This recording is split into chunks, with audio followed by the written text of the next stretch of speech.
Okay, so I've got all my supplies ready here. I'm painting on some Kona Cotton fabric today. It's like a light peach color. And I've got some water, a paintbrush, and some cheap watercolors that I got from Michael's.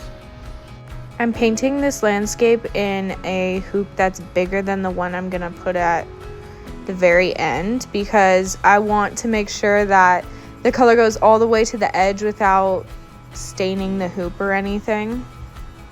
So now that I'm starting to paint, you can see that I'm dipping the paintbrush in the water first and then into the color because I want the color to be super vibrant. I can always go back and add more water or add more color, but I find this the best way to have a very saturated color. If you put too much water, it's not a big deal. Just know that it's possible that it could bleed. So if you don't want it to, you might want to dry it right away with like a blow dryer or something. With all the colors that I have in this sky, I want to have as much control as possible. And that's one of the reasons why I am starting with the lightest color first. And I'll just keep progressively getting darker.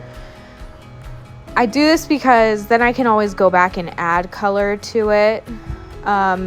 It's not entirely necessary, but that's just what I would do even if I was painting watercolor on paper. So as you can see, I've started the second color and I'm doing it the same as the first, keeping it very pigmented and controlled and bringing it right up to the previous color.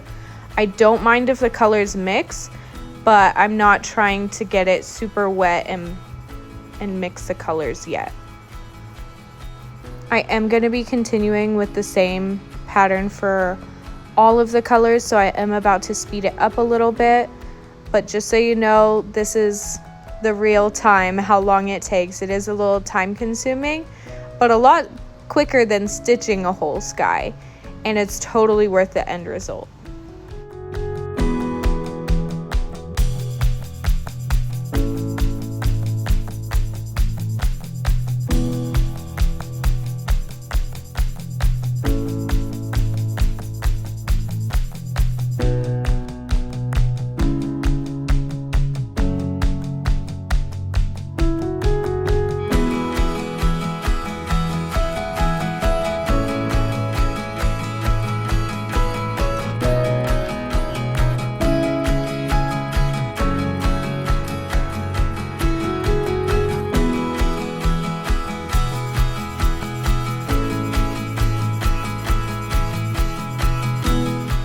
You can see right here I added a little bit too much water, but I didn't stress about it. I just went in and started adding some of the darker colors to make sure that it was pigmented. So, looking good.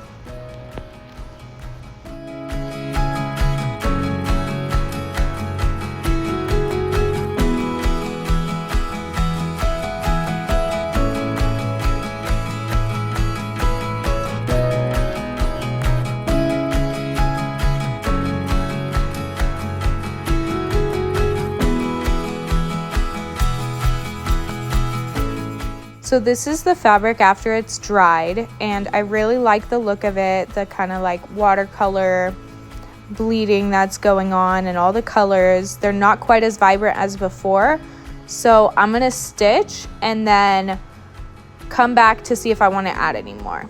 And of course I did.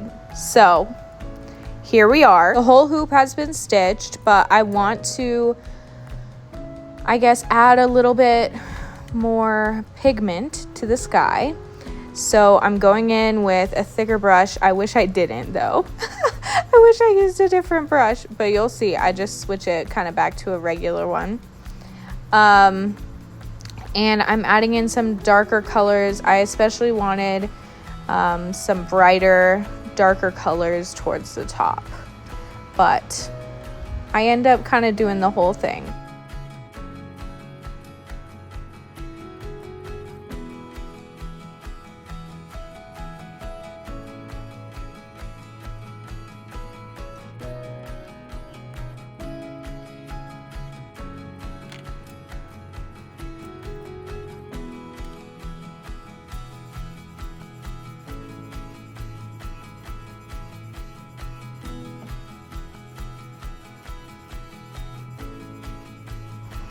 So now I'm going in with the smaller brush and kind of trying to give it a cloudy texture. And this is when I decide to kind of start doing it all over.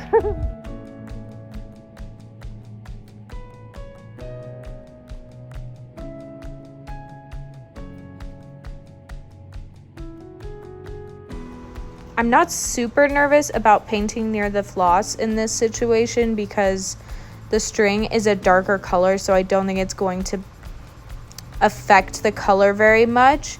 But I would definitely not paint close to like a white thread or a light colored floss.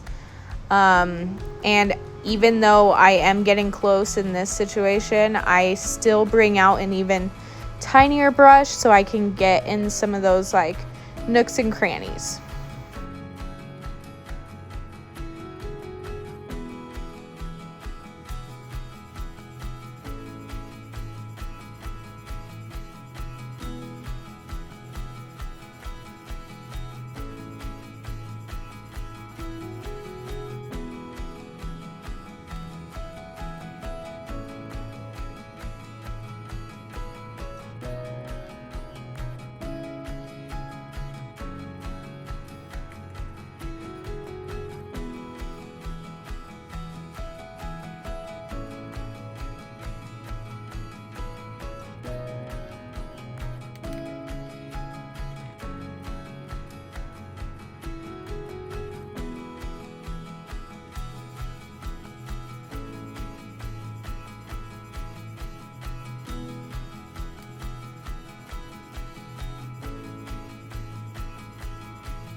Yeah, and this is when I bring out that super tiny brush, just trying to add those little details closer to the hoop and closer to the trees, and just little pops of color in other places.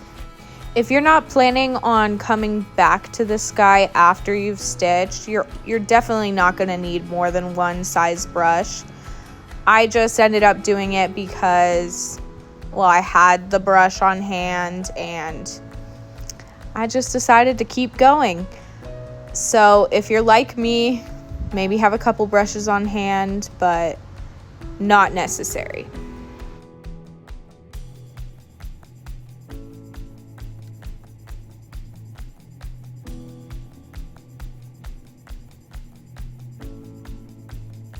And here I go, adding more probably unnecessary tiny details, but that's what I like to do.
And here's the sky. It's all dry, and I like the details I did at the end because it gives it kind of a cloudy effect. So those are all of my tips. I hope that it was helpful and that you enjoyed this video. Please like and subscribe if you want to see more videos like this.